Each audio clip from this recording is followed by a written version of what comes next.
high-ranking OPP officer who's questioned the appointment of a friend of the premier to the force's top job has now been fired.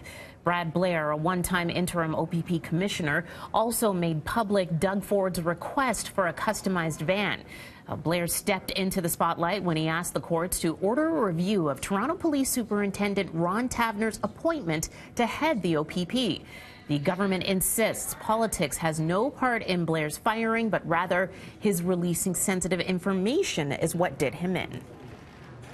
Mr. Blair's letter to the Ombudsman clearly contained information connected with the OPP regarding confidential information.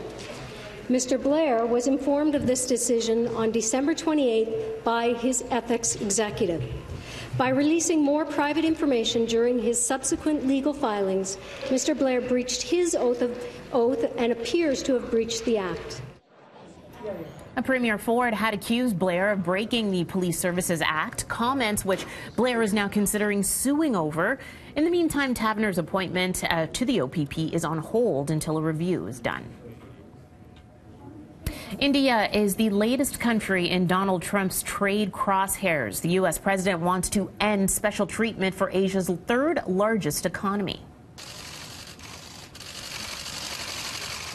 Trump has repeatedly called out India for high tariffs. He's planning to remove India from a program that gives developing countries easier access to U.S. markets. What's at stake is about $5.6 billion worth of Indian exports allowed into the U.S. duty-free. India is downplaying any impact, but it could have consequences for Indian Prime Minister Narendra Modi ahead of a general election.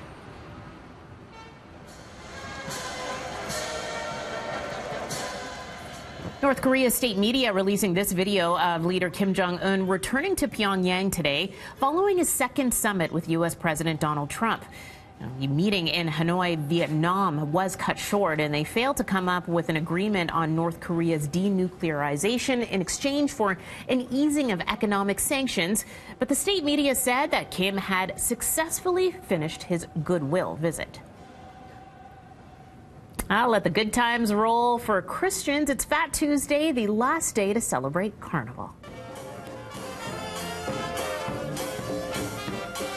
Also known as Shrove Tuesday, this is the final day of fat eating or gorging before the fasting and repentance period of Lent before that begins tomorrow, which is Ash Wednesday, which also means it's the final day to party at Mardi Gras in New Orleans. Fat Tuesday has been an official holiday in Louisiana since the 1800s. The Lent period lasts for 40 days, ending on Holy Thursday just before Easter.